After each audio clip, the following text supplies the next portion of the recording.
Welcome everybody to the Thursday edition of Talk Back, brought to you by, and I love saying that, brought to you by the Mustard Seed Asian Cafe at Southgate Mall, Kootenai Creek Village, the maintenance-free active adult community in Stevensville. Call 777-5387. Dig It Excavating, bringing 30 years of excavation excellence to every job. For all of your excavation needs, call 214-4292. Also brought to you by Selway Armory on Stockyard Road. More guns and ammo than anyone in Missoula. The best prices in Montana. Montana's premier firearms dealer.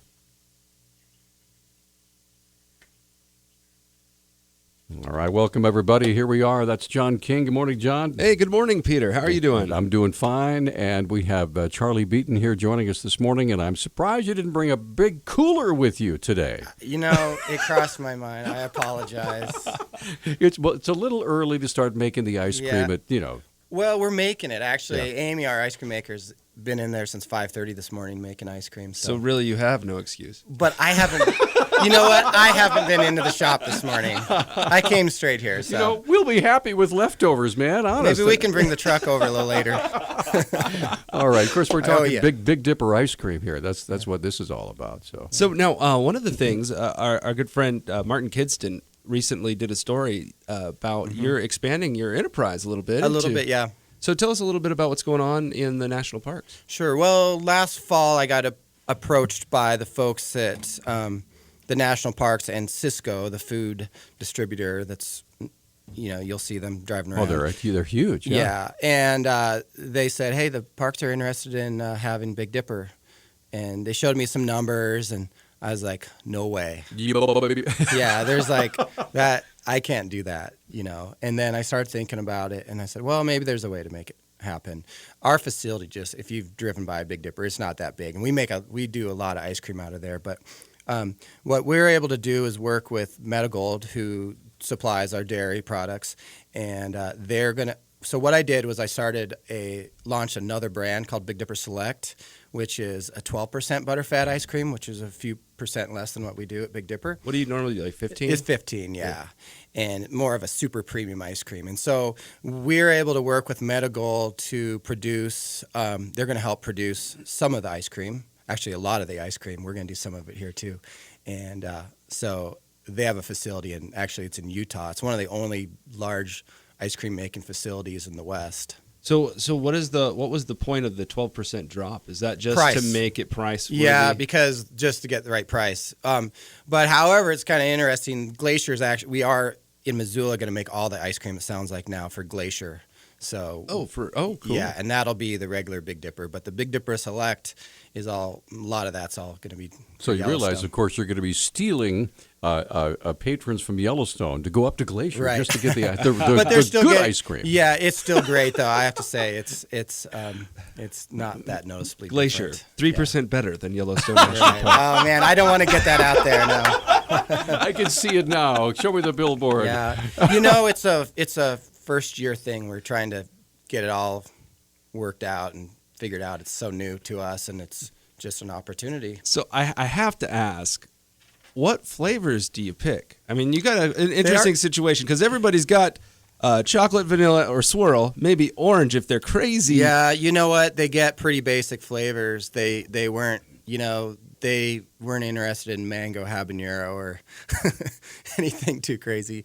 I think they're getting, vanilla, chocolate, huckleberry, strawberry, mint chip, and we are doing a salted caramel, which is pretty cool. And hopefully on the bottom of every cone, as they turn it upside down, it'll say, if you want all the other flavors, come to Missoula. Right.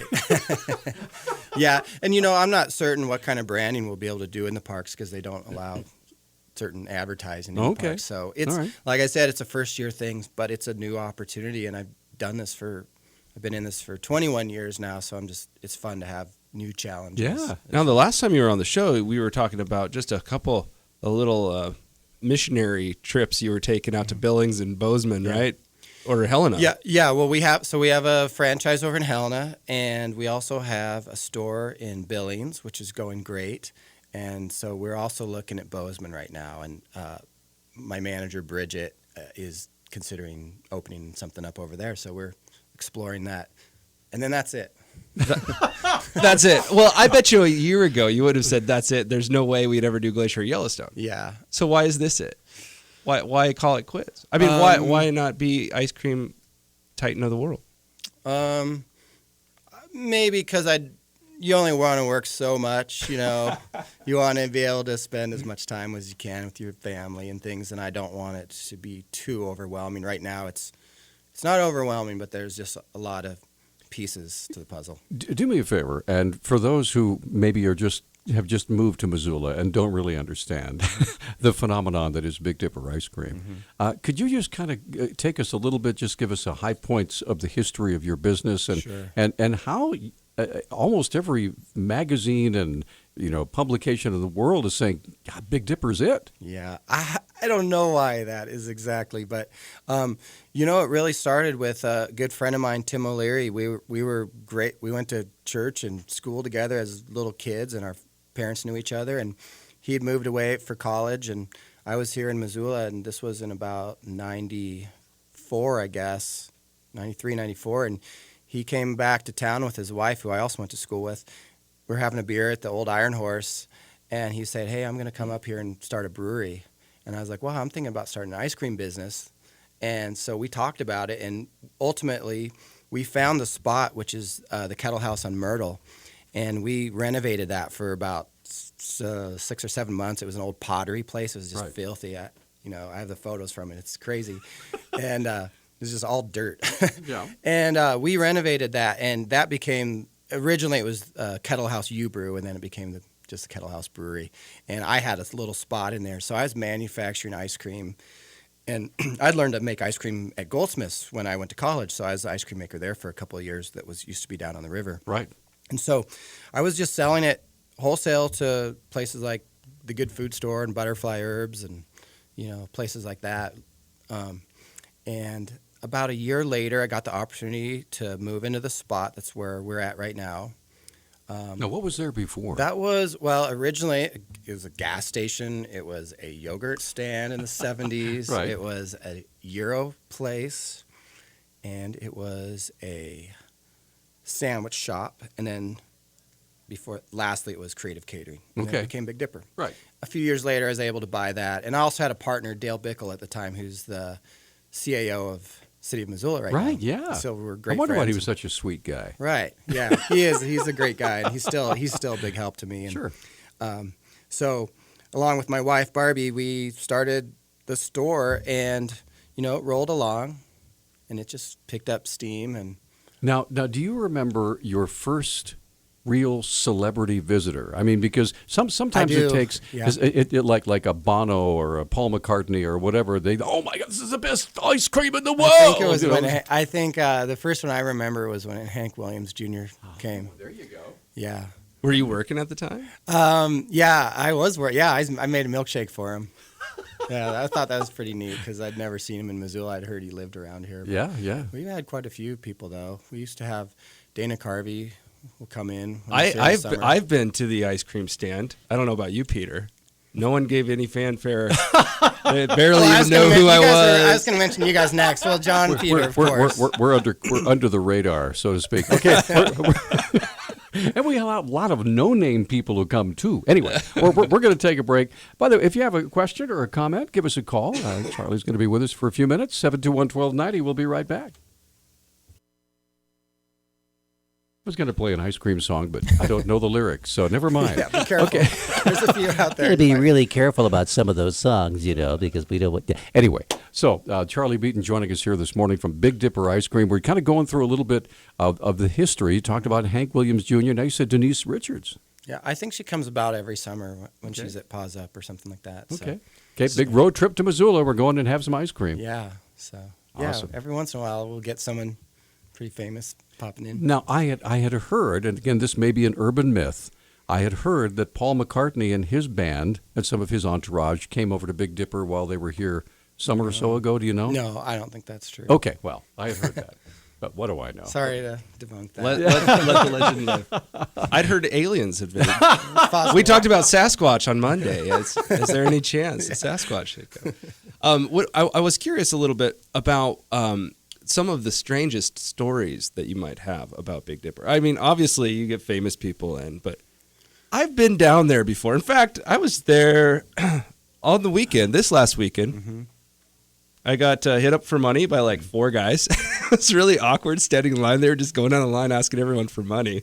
And I was like, wow, man, there's some interesting cats down here. You have to have some like pretty crazy stories.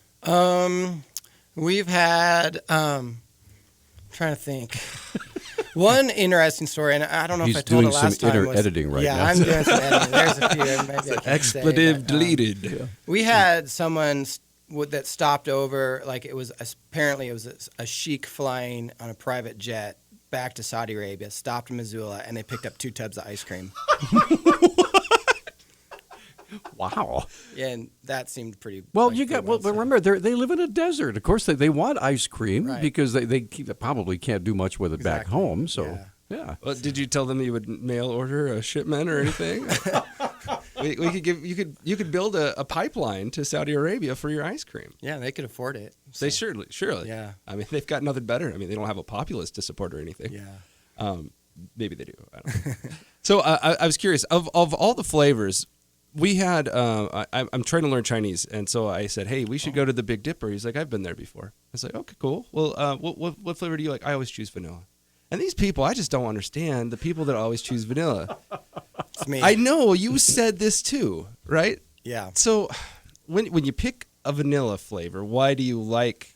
What is it about vanilla? If it's good vanilla, the flavor of a really good vanilla, it's like the flavor of good bourbon, right? Mm-hmm. Whatever, coffee. It's pure. It's basic. Bourbon Yeah. and coffee both have a very strong taste. Yeah. Vanilla is more like tasting cloud. Well, hold on. Have you ever tasted actual vanilla? It is a very strong flavor. Yeah. And You don't add much. We use what we use here is a pure bourbon Indonesian vanilla, and it's really good. And it actually just went up 200%. Wow. Price of a gallon of vanilla that we use is $200 right now. So you import it from Indonesia? Well, it comes from a company in California that You don't fly your jet over to Indonesia to pick up your vanilla on the way back to Montana. No. But It's if like gold right now. anybody's It's in the expensive. neighborhood and wants to be a conduit, I mean, I'm sure it's easy to get it through customs. I have no idea. It's just vanilla. Yeah. So tell us about some of the new flavors. Now, have you maxed out with flavors, or are there ones that you're experimenting we're trying with? different ones all the time. We were just making a flavor just the other day with Biscoff. You know those cookies you get on like Delta Airlines? What? You can get Biscoff cookies at Right, Costco. yeah, So yeah. we had a Biscoff ice cream. I haven't been in the shop. I just got back from spring break with my family, so I haven't been in to see what they're making this week. But we try every day or two to make different flavors. So one of the things I've noticed, you've done spicy and sweet, but I've never been there and found like a sour. Is there a reason why you don't do very many sour ice creams? Well, it just doesn't. Sour doesn't work with dairy. It does something to the cream. You know, you put sour, like we've put lime in ice cream before, but it just makes it a little strange. You can make sour ice creams, but I just don't think they're big sellers. Like lemon ice cream has never been a big seller. It's easy to make, but sorbets, it works perfect for sorbets. So Gotcha. okay, for those of us who are Sure. dumb, what's the difference between ice cream and sorbet? Okay, sorbet has no dairy in it. Okay. It's it's fruit, flavors, sugar, and water essentially. So what's the dairy difference free. between gelato, sorbet, and ice cream? Okay, so gelato is milk based. May or may not have eggs in it. Sometimes it doesn't, and not all ice cream has eggs in it either. But it's more of a milk based. It's a little bit denser, and the flavors are a little more intense. and So it's is an softer. ice cream milk based? Yeah, it's ice cream milk based, but it's a little bit denser ice cream and it's softer. So it's Gotcha. just- How can it be denser and softer? It's denser because it has less air in it, but softer probably because of whatever. See, I would be gelato. I'm denser Yeah. and I'm softer than most other humans. And then there's sherbet. Do you know what sherbet is? Go for it. Okay, sherbet is kind of a cross between sorbet and ice cream. It has a little bit of dairy in it. So when you're choosing, obviously you knew all these things existed, Yeah. right? So why did you choose ice cream over these others? Ice cream, if you think about it, has never gone out of fashion ever. Right. It's been popular And for it never 100 will. years. Yeah. And it survives all the ups and downs. Yogurt will be popular. Like it's kind of popular right now. And that comes and goes, but ice cream is always popular with people. Do you guys take your product out to lunch? Yeah. You do? Yep. Okay. Yep. We're out to lunch, and we're at downtown tonight, and we're at most of the events at Caras Park. We'll be at like the River Rod Run and the Roots Festival, and we're at a So a lot if of it's events. happening in Missoula, you're going to be there. For Pretty the most much. part, yeah. Yeah. Well, we'll try. okay, we're talking with Charlie Beaton from Big Dipper Ice Cream. We have just a few minutes left in this section. So if you have a question, maybe a suggestion for a flavor, 721-1290 is our number. We'll be right back. No, Peter, don't dance. All right, 721-1290. Charlie's running. No, get him back. All right, that's John King.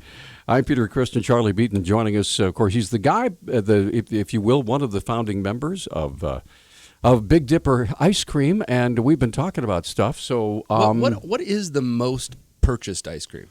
Well, it's vanilla. Again, Is it sorry really? to disappoint you. Vanilla is really a popular flavor. Is it just you though? Or are you just taking tubs home? Well, vanilla's big because people take it home. It goes with desserts and things like that. Sure, But it's kind of like it's the mortar Yeah. between the bricks. But Huckleberry and White Mint Oreo are also pretty huge flavors. Huckleberry and what? White Mint Oreo. Oh, white mint Oreo. I thought you said white menorah. I was going to say, wow. How about that? Yeah. Never would have thought of menorah. Now, there's an idea. How A kosher multicultural. ice cream. Right, there you go. Yeah. I bet you that's not what they took to Saudi Arabia. No. Wow. An I- international incident erupted on Talkback today. So, go ahead. Don't start anything. So the ice cream that you're making for the parks, was there a debate? Were you like, no, you guys really should try this one. This is the flavor you should take. No, they kind of had a set of flavors that they'd been using the last few years, and we thought, we'll give them what they want. And then if this goes really well this year, I was just talking to someone about it just the other day, that hopefully we can, coax them into, doing some more inventive flavors. So what if the Grand Canyon calls tomorrow and says, hey, Well, they probably won't. What it is Yellowstone has a mandate to work with local businesses as much as possible, and so we fit into that. And so Grand Canyon has someone they work with over in that area. So, I mean, it's not to say that it couldn't happen. It could, but I think the idea is that Yellowstone and Glacier are supporting a local business. Well, this is the American West. Local is like 2 European countries away from Yellowstone. I agree 100% with you. So, but yeah, we're just, we're happy that they're supporting us. It's already, because of this, we've already hired an extra employee to make ice cream. So there you go. We just hired, someone just got a really great job, and so it's kind of good for everybody. We have a minute left. Sure. What does it take? What do you look for in an employee to help you make ice cream? Is it just willingness to learn or willingness to work hard or what? Well, hard work, but also creativity, and you really have to have an attention to detail and pay attention to what's going on, because it's a pretty fast process. We make, on our large machine, we can make about 20 gallons of ice cream in an hour. Wow. And so it has to keep coming. The ice cream, we keep it running. Mm-hmm. Are all the people in there multitasking? Or are Yeah. they just serving and making the ice cream? No, we have a separate production staff. They're working in the morning through the afternoon, so not the same as the people that are scooping. Gotcha. All right. Well, it's always a pleasure having Thanks you. for having And me. you're, I really you're welcome appreciate here anytime, and you don't even have to bring samples if you yeah, don't want to. I'll bring ice cream next time. No, we appreciate you coming. Thanks very much. Because Appreciate you're a great Missoula business, and believe me, an ambassador to the world that all of us can be proud of, and we really are. Well, we're thankful for everyone in Missoula that's been supporting us. It means a lot to us. I'm going to Yellowstone next week. Will there be your ice cream there? Not yet. When does it hit? Well, it'll hit in sometime in May. All right, Charlie, thanks so much. Yeah, thanks. Pleasure, sir. We'll be visiting with Greg Gianforte, a Republican gubernatorial candidate, when we come back after the top of the hour. Welcome, everybody. Hour number 2 of Talkback is underway, brought to you by Dig It Excavating, bringing 30 years of excellence to every job. Call 214-4292. Transport Equipment, your headquarters for RV service, maintenance, and repair, located next to the AxeMet. Bulls Eyewear, where they offer some of the lowest prices in town on contact lenses at 2910 South Reserve. And Nissan and Hyundai of Missoula, under new management, offering rebates, discounts, 0% financing, and a huge selection of inventory.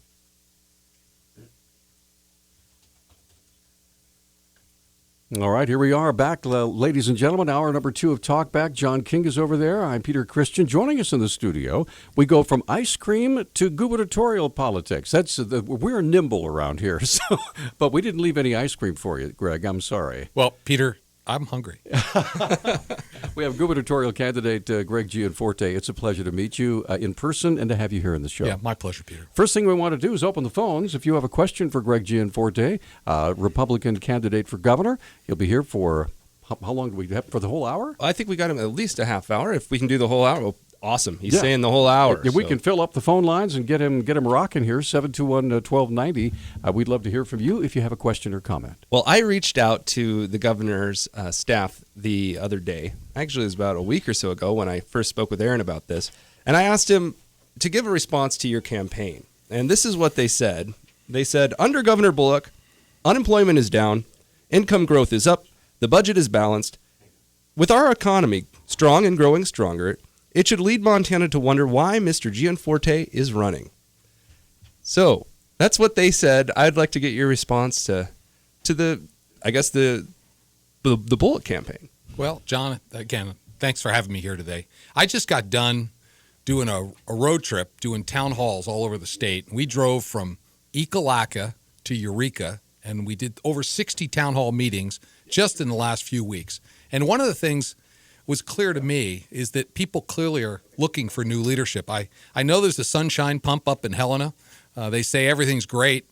However, Montana right now is 49th in the country in wages, right, and too many of our young people are leaving. And as a father who's raised my 4 kids here, I'd like to have a vibrant private sector that would allow them to stay and prosper right here in the state. But we've been 49th or maybe just around that for a long time. I mean, probably ever since the 70s, since the timber industry went south and so many other extractive industries that provided good-paying jobs for folks, went away for whatever reason might be. It just is what it is today. So as a Republican gubernatorial candidate, should you get in office, realistically, what kind of things can you do to help foster, getting rising wages, better jobs for folks? Because that's really the main thrust of your message. Yeah, and I'm a fan of kind of all of the above in the private sector. And right here in Missoula County, we now have 80 technology businesses that are growing, according to the U of M, 8 times faster than the state economy, creating jobs that are more than double the state median.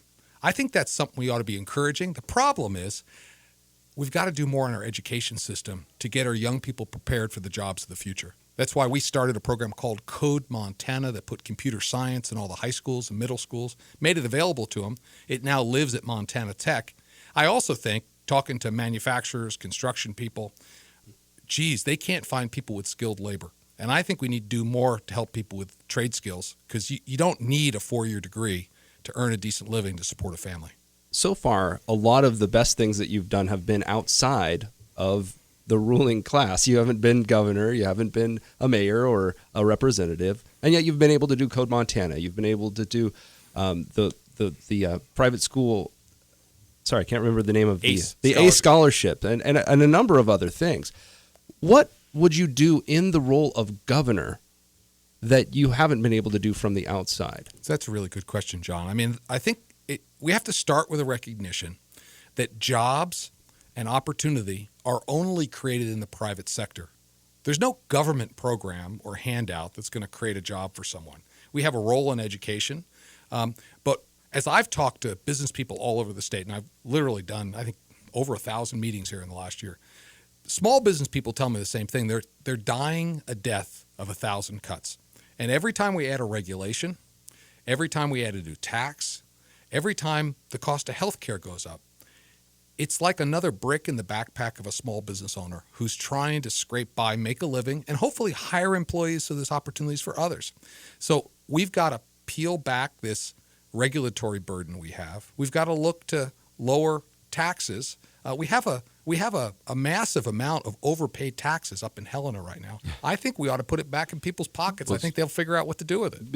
The rainy day fund. I mean, it's got to be a Noah's Ark to use $300 million. Well, it's at the end of last session. Sorry to correct you, Peter, but it was $455 million.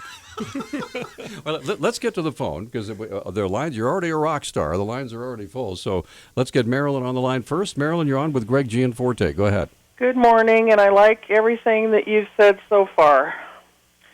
But I do have a question. Our First Amendment, our freedom of religion, is being confiscated right now. I'm watching North Carolina. That governor is standing strong there. I hope he doesn't cave. Mississippi's been under attack. Georgia's been under attack. So as you as governor, how can you will you protect our First Amendment, our freedom of religion? Well, I think... Thanks, Marilyn. Yeah, thank you for the call, Marilyn. And, you know, the law of the land is the Constitution. Those rights are given to us, honestly, by our God. That's where they came from. And the first right in the First Amendment is the freedom of religion. And we need to make sure that we continue to protect it. Now, the challenge that's coming up in these states, and maybe there'll be more questions on this, is this balance, because we also don't want discrimination in our communities. And when we were running our business in Bozeman, we started in an extra home, and just my wife and I, no outside capital, and that business grew to 1,100 employees. And a couple of the reasons why we had great success, one was the Montana work ethic, but also we hired exclusively based on someone's ability to do a job and then promoted them based on their ability to contribute, regardless of where they went to church or what they believed or anything else, because that's the principles under which this country was created and continues to operate. We've got to protect our constitutional rights for every single person. And it's a balance between eliminating, not tolerating discrimination and protecting religious freedom. So what I hear you saying is that the balancing factor with all this is economical. In the fact, really, if you can do the job, does it matter, like you said, where to go to church or who you marry, or because you've got a business to run. It's important that these things get done right.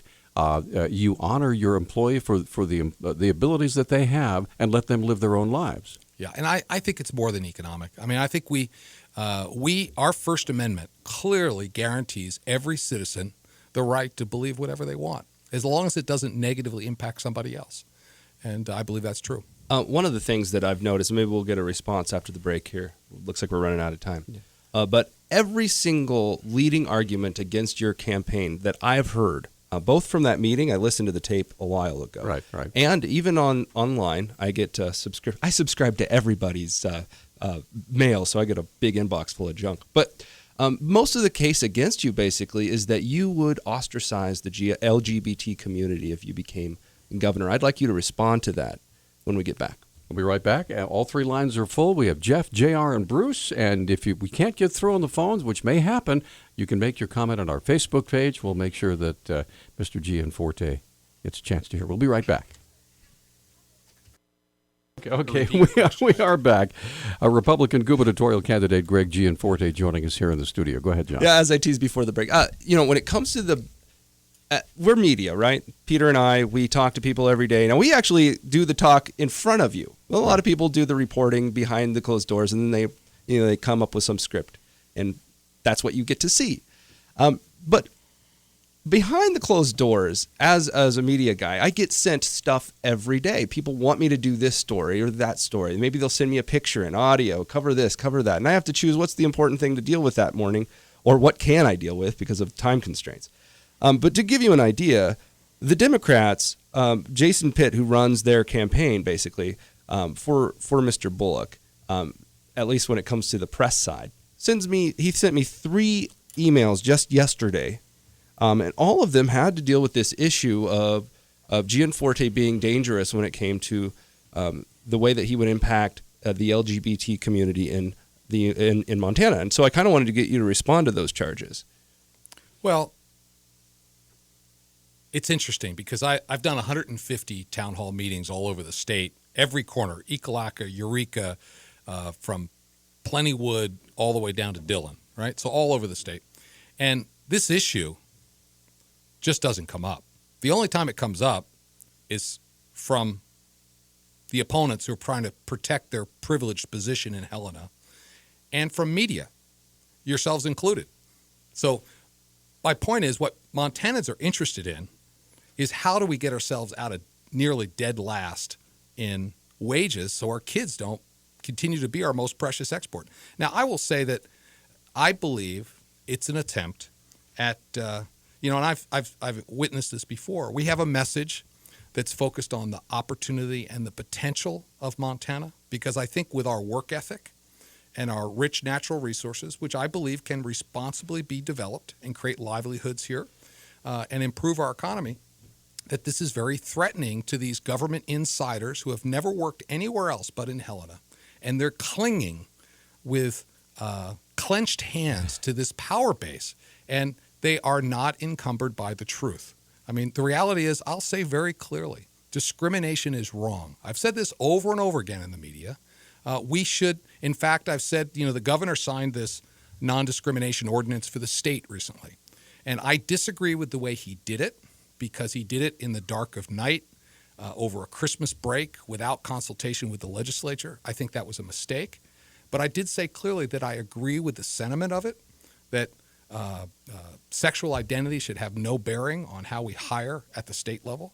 People should be hired based on their ability to do a job and promoted based on their contribution. Okay, let's get to the phones. Everybody wants to talk to Greg Gianforte. Jeff, good morning. You're on.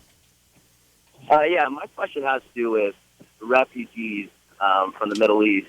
And I guess with countries like Greece, Turkey, Germany, and other countries seemingly filled to capacity with these refugees, where do you feel that Montana's place should be with seemingly the United States taking a much more minor role in accepting these refugees? And I guess, to me, there's a lot of fear-mongering going on, despite other situations like after the Vietnam War, we took in over 500,000 Vietnamese refugees. But anyway, that's my question. Thank you. Bye. Yeah. Okay. Thanks, Jeff. And first I'll say I think we have a refugee problem today, primarily because we haven't had effective foreign policy coming out of Washington, and that's exacerbated the problem. My heart goes out to those people that are displaced. I think as a country we have an obligation to help. However, settling them in our homes, I think, is a step too far. I've called for a repeal of President Obama's relocation program because we have to face it. This country is at war with ISIS. And until we can vet refugees clearly, even the FBI says they're not able to vet these people now. We should not be settling them here. Cool. Well, in the spirit of fair play, I should mention, this is maybe a little bit of a dig on the other side. One of the ads that's running against you is that you won't answer questions. Well, you're in the studio answering questions now. In the last 4 years, Bullock has never taken me up on an offer to come on the show. Maybe that says something to you. Maybe it certainly says something to me. I was on 3 radio broadcasts yesterday in Billings and was on live TV yesterday answering questions. I've done dozens and dozens of interviews. My opponent is hiding in Helena. Well, he should come out and talk to people. Well, let's put it this way: it just seems to be perhaps a malady that affects anybody with a name with the initial D in front of their name. That they really resist the opportunity for people to ask them questions. So I'm really glad you're here. So let's move along. JR, you're on Talkback. Hi. Hi. Yeah, I'm calling from the Flathead Reservation. I'm in the St. Ignatius School District. We're getting ready to vote on a $5.2 million bond here that will build a new gym in addition to the one we've got, new locker rooms, new weight rooms, mostly all sports-related stuff for the $5.2 million. But a huge number of people who own property here in our district can't vote. We only have 138 students in the high school, I'll mention too, but we've got over 200 families in the district that are Amish, Seventh-day Adventists, or German Baptists who all own property and pay taxes through the nose, but because of their religion, they don't register to vote. And if you're not registered to vote, you can't vote on this tax issue. And then you've got the Native Americans. If they're registered to vote, they can vote on this tax issue, even though they pay zero property taxes because they live on tribal land. So we've got all these people owning property that cannot vote for a tax raise through this mill levy, and it's going to raise my taxes 22%. And all these people can't vote, and I just think it's not right. I think if you own property, you should be able to vote whether you're registered or not, if it's going to raise your taxes like it's going to 22%. Okay, JR, we'll let Greg address that. Thanks for the call. Thanks. Okay, what do you think, Greg? Well, I'm not sure I have a simple answer for that one. It's complicated. I mean, that's what originally this country was. We ended up throwing tea in the water in Boston. Taxation without representation. Right, and that's what he's talking about. And right. And I think we could all agree it doesn't sound fair. I don't. There's some these issues with tribal state relationships are complicated. I was just my running mate Leslie Robinson, who's from Malta, has been a county commissioner up in Blaine County for 11 years, has been dealing with issues with tribal relations and also issues with the BLM. And in a certain sense, many would argue today that we're getting rules dictated to us from Washington that violate our 10th Amendment, state sovereignty. It's the basis of the lawsuit that Tim Fox filed against the EPA over the Clean Power Plan. Would you push back on these if you were governor? Oh, there's no question. I think one of the biggest problems we have in Helena right now is whether it's Waters of the U.S., Endangered Species Act, Clean Power Plan, Plover. You can go on, Keystone Pipeline. There's been legal beagles who have put forward the arguments that these are infringement of our 10th Amendment, state sovereignty. And I would be standing up for Montana's interest. We don't need Washington bureaucrats telling us how to live. When we get back from the break, last time we spoke with you, you hadn't had Leslie on your team. I'd like you to tell us a little bit about that, what you think she adds to the team. We've seen a number of lieutenant governors recently. What do you think she would do in this position? Okay, we'll talk about when we come back. Bruce, Sue, and Nate all waiting on the phone. We'll be right back.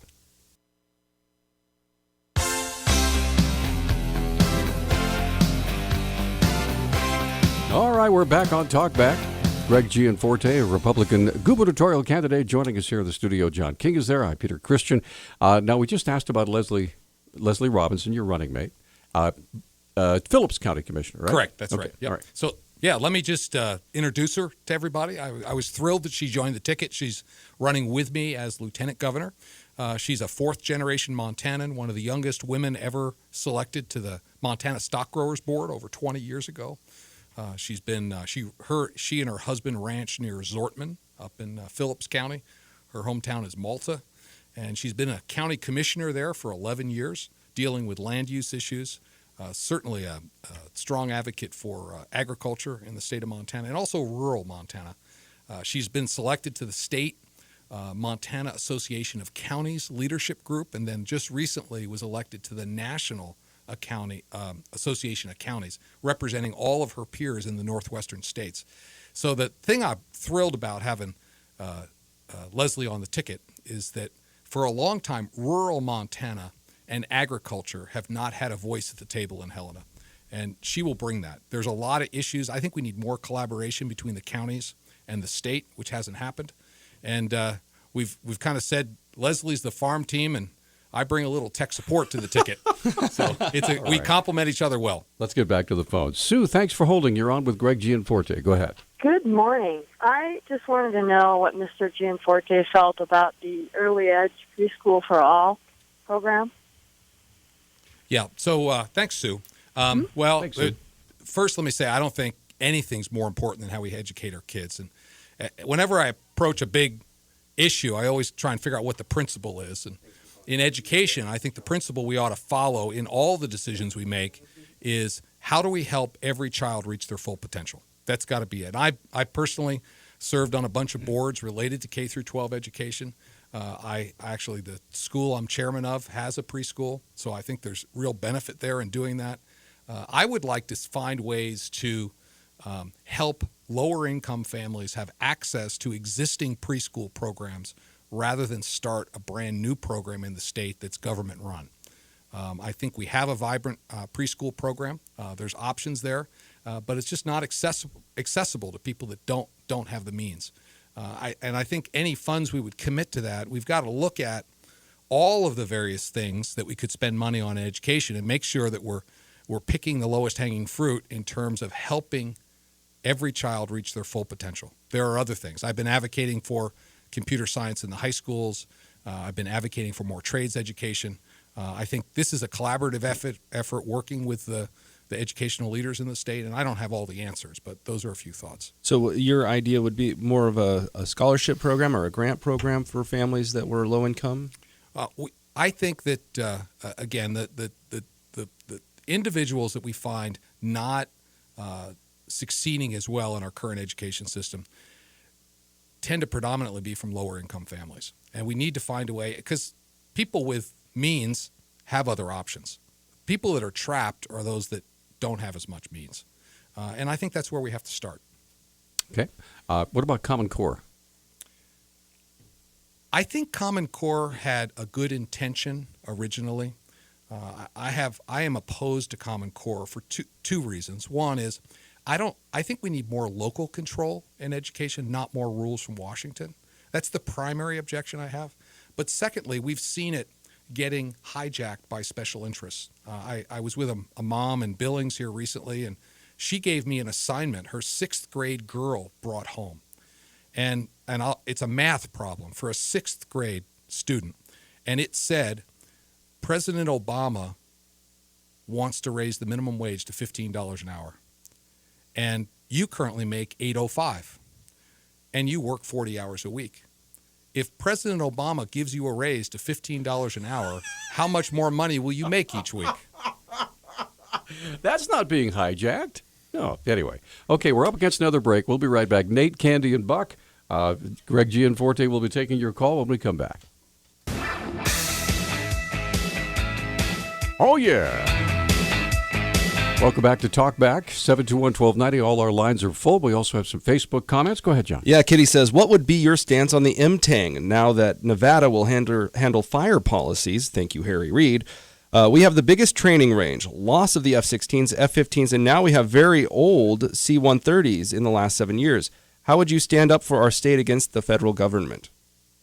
There's a lot of questions in there. So let me try and peel it apart. One is, you go up to Cascade County and 45% of the economy is Maelstrom. And the related programs. We need to work to preserve those. And honestly, if there's opportunities to bring more, we ought to be working to do that. I've met with a number of people in that community and trying to do that. We talked earlier about state sovereignty, about how we protect the state.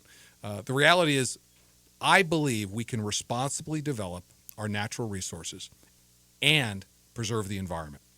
And in all things, pendulums tend to swing from one side to the other. And right now, it's way closer to strangulation than it is anarchy. Anarchy is where you have no rules. Strangulation is where you have too many. And it's tragic that we burn our forests. You know better than anybody else here in Missoula County that it's hard to breathe in the summertime. And the state today does a much better job of managing state lands than our federal government's doing managing the public lands. Now, I am opposed to deed transfer, but I do believe there's a role for the state to take an increased management role in some of these federal lands. There's some proposals floating around. I'm an advocate for those.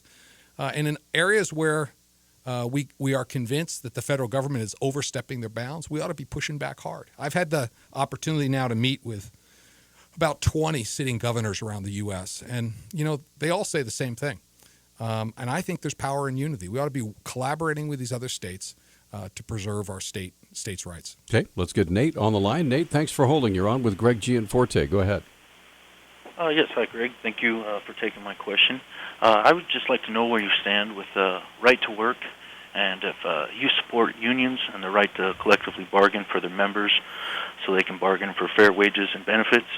And then the final part was, what do you think about the Verizon strike? Do you think that the employees have a good case here to be striking? And Now, Nate, are they also striking here in Montana? Because I'd heard it was just mostly in some of the eastern states. I believe it is just some of the eastern states, but it kind of falls in the unionizing question where bargaining for all.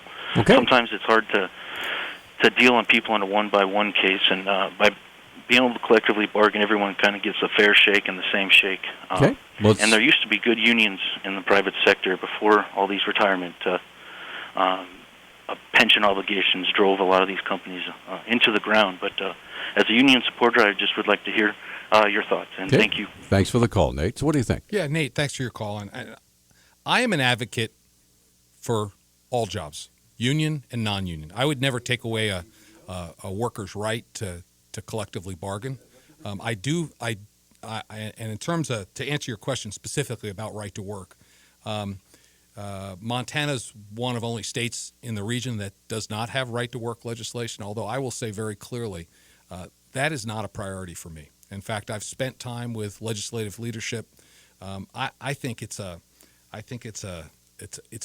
yoga pants issue that we have lower hanging fruit in the state of Montana that we ought to be working on. And honestly, I think that the federal overreach that's strangling our natural resources industries, whether that's the oil and gas or coal or timber industry, is a bigger issue to economic prosperity here in the state. I will not be making right to work a priority. Okay, let's move on. Candy, what's your question for Greg Gianforte? Yes. Hi, Greg. I was wondering if you stood behind Attorney Fox's statements on securing Montana against jihadi types coming into Montana. He made a statement the other day and sent it out that the security of the state was more important than the refugee crisis. And how would you handle the increased pressure on all these services that would be given? And I'll take my answer off air. Thanks, Candy. I know you kind of already addressed that a little bit. Yeah, we talked a little bit about Syrian refugees, and as I said before, I called for a halt to Obama's relocation program.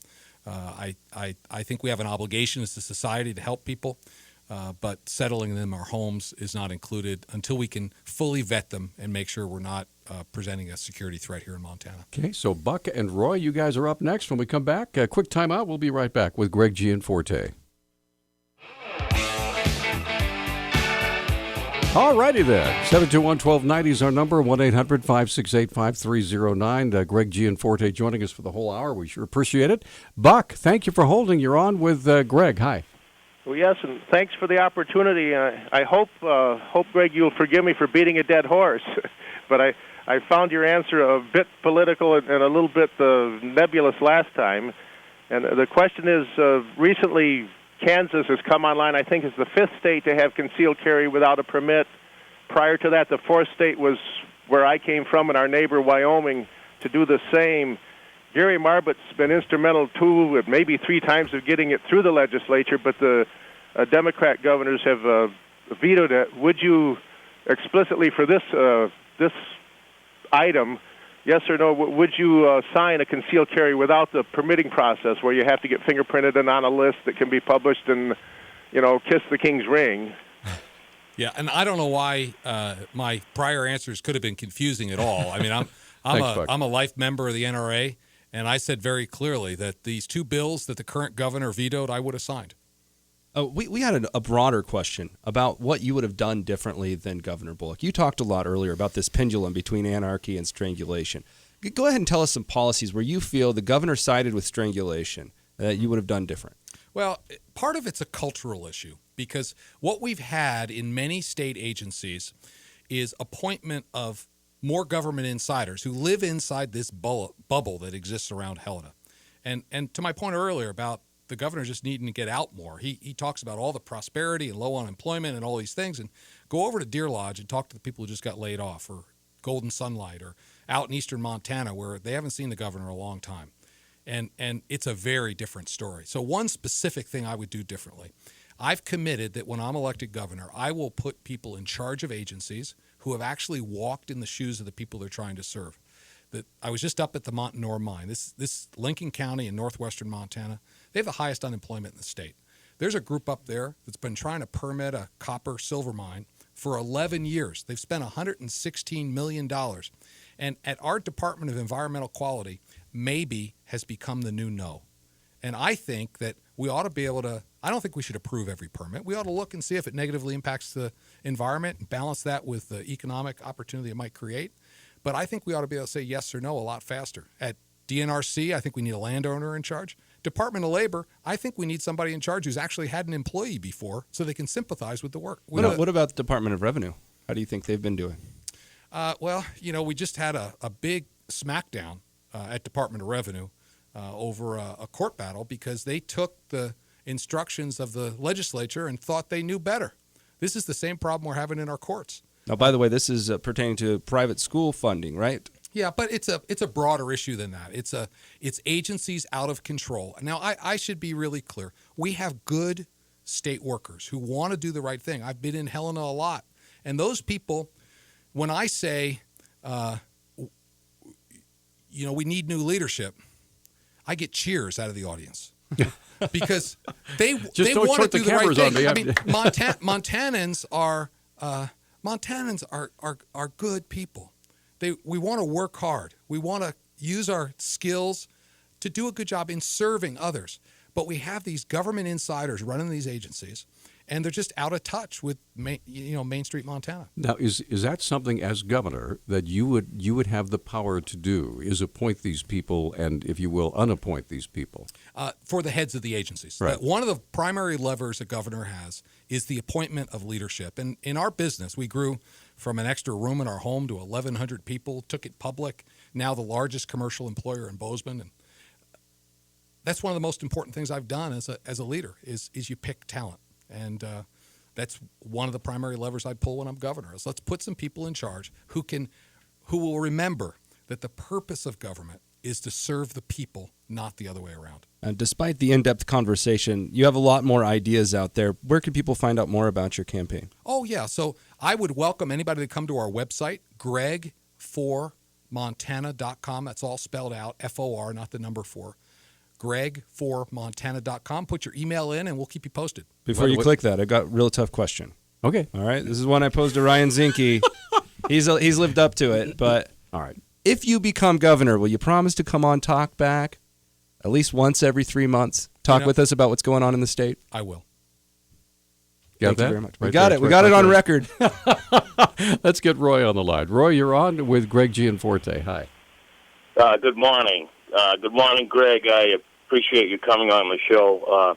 I agree with you that that government can't make jobs for people, but government can create an atmosphere that's conducive to job creation.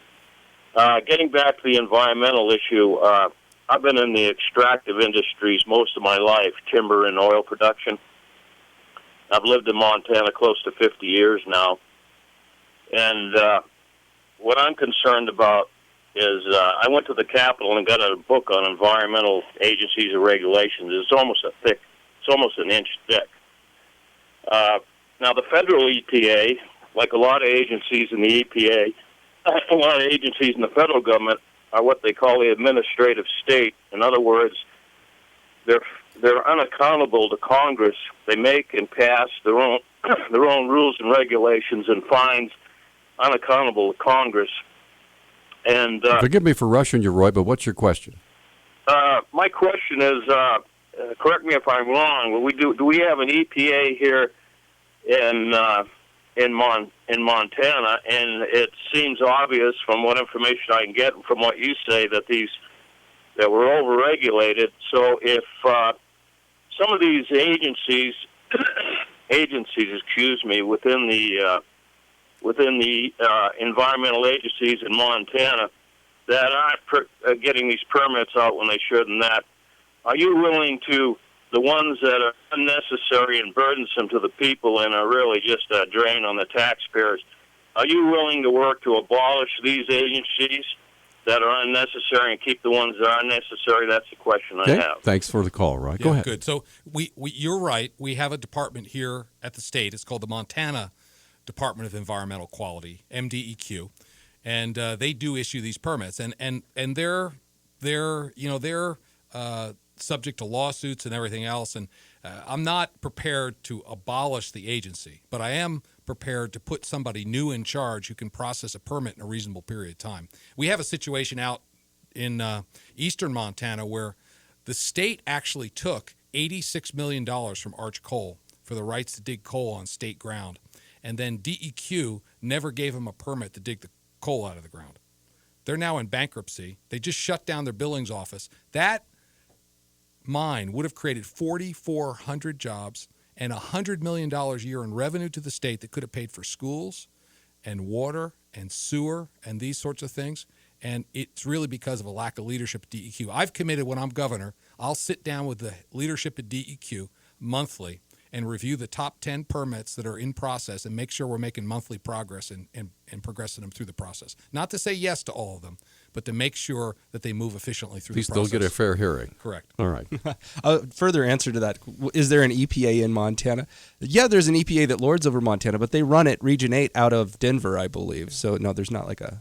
So we're going to come right back. We have a 1-minute timeout. All three lines are open, surprisingly. If you have a quick question for Republican gubernatorial candidate Greg Gianforte, now is the time to get it in. 721-1290. All right, we're back. Having way too much fun on the radio. There should be a law, but there isn't, thank heavens. Okay, our lines are filling up already. We only have about 6 minutes left to go. Let's get as many calls as we can. Mike, you're on with Greg Gianforte. Hi. Hi, I was wondering, is there anything you can do to kickstart the timber industry to bring mills back to towns such as Darby, Pablo, and whatnot? Yeah, what's one of the strongest industries in the state? Yeah, I mean, it's crippled the town of Darby. I know that. Yeah, well, Thanks for the call. If you're in that industry, you know well the problem we have is litigation. Every single timber sale gets challenged. We have a provision under the Farm Bill that's now put 4.9 million acres into a special category. There are more levers available to the governor if he's willing to pull them to actually get some of that, particularly dead timber out of the hills, because it's a fire threat. Right. Ultimately, the governor is responsible for health and safety of the state, not the Forest Service. So from a jurisdictional perspective, the governor actually has the trump card. I think we can pull some of those things. I believe that we've got to look, and I played football in high school, and the way we won games was running 3 to 5 yard plays. I think there's a series of 3 to 5 yard plays we can run in timber. We harvest about 100 million board feet a year off our federal lands in Montana. If we could get it back to 300 million board feet a year, our current mills would be at full capacity, and that would be my initial goal. Okay, let's move right along. Jim, you are on with Greg Gianforte. Go ahead. Good morning. Where do you stand on the Second Amendment, and can you, is there any way to defend our Second Amendment from the federal government? And that's about it. Thanks for the call. Yeah, thanks, Jim. So I mentioned I'm a lifetime member of the NRA. I will defend our Second Amendment. The current governor vetoed 2 gun rights bills this last year, just in the last year. They passed the House. They passed the Senate. They had broad-based support. But the governor thought he knew better. One would have expanded concealed carry. The other is a bill that specifically would have pushed back on any federal gun restrictions. If those bills came to my desk, I'd sign them. Okay, let's move along. Gregan, thanks for holding. You're on with Greg Gianforte. Go ahead. Good morning, gentlemen. A question. Europe has the problem of Islamic groups demanding separate cloistered communities rather than integrating into the general population. What is your opinion of this self-imposed segregation? Okay. If they were to come here and do that sort of thing, what would as governor, what would your reaction be? Well, I'm a First Amendment guy. I mean, I think we have the right of association. We have the right, these things. So I have trouble. Our nation was founded on immigrants and blending together. We have religious communities that self-impose segregation in Montana right now. Right. Yeah. I think the line, though, is when these separate communities start demanding different rights or provisional, privileged care in some way. Mm-hmm. But our Constitution is very free. This country was founded on individual freedoms. And it's when they demand extra constitutional rights, right? Then you're over the line. Okay. Dave is on the line. We've got about 3 minutes, Dave. What's on your mind? Yeah, good morning. My dad was a gun owner until he was diagnosed with paranoid schizophrenia and was locked up for a while. When he got out, what would prevent him from getting guns again? I mean, I'm curious if there's anything you would say to that, because I don't believe we want him to have guns. Okay, thanks for the call, Dave. You know, I think if an individual poses a safety threat to society, you know, it's not unreasonable to look at not having weapons. But we have to be careful because, you know, there was a reason why the Second Amendment was not the 45th Amendment. It was the Second Amendment. It was, you know, we have to be very, very careful when we're starting to touch constitutional rights. We're really running out of time, but last question. When it comes to infrastructure, what are your ideas and thoughts on that? Boy, we need to do a better job. I mean, the current governor vetoed a bill in 2013, and because of a lack of leadership, which is probably the best way to characterize the administration we have currently, we still don't have an infrastructure bill. I was out in Culbertson recently, eastern Montana. I've been in eastern Montana 10 times in the last year here. And Culbertson, the water bill on a individual home is $1,200 a year and going up 18% this year because they got no help from Helena. We need to get infrastructure funding passed. It's not going to be a blank check. It's going to be a collaborative matching agreement. But we need to make it a priority, and it needs to come at a priority higher than history museums or gymnasiums. I think sewers, water, bridges, roads, schools come higher than other amenities in the community. How about a 1-minute stump speech from Greg Gianforte? Well, first I want to say thank you for having me on. I've never run for public office. I've started coming to Montana 40 years ago. My wife and I have raised our 4 kids here. And people told us when we started our business that you couldn't grow a global technology business in a rural state like Montana. We gave it a go anyway, and that business grew to 1,100 people, and our average wage in Bozeman was almost $90,000 a year. And it started an economic engine where 40% of all the wage growth in the whole state occurred there last year. I will be an advocate for the private sector. I will help more people earn better wages, and that's my focus. I think we do that by making it easier to start and grow businesses here. So how do we contact you? Give us your website again. Sure. People that want to follow us, it's greg4montana.com. Check out. There's more background information on my positions, and put your email in, and we'll keep you posted as we move through this process. By the way, if there's anybody out there from the Bullock campaign that's listening, and I'm sure there are, we have been inviting the governor to be on our show limitless times. We want to repeat that. We'll give you exactly the same opportunity. We give Mr. Gianforte a full hour on the air, talk about whatever you want, take questions from our listeners. Thanks, Greg. How many times have I been on with you, Peter? At least 5, 6. Yep. Yeah. Thanks.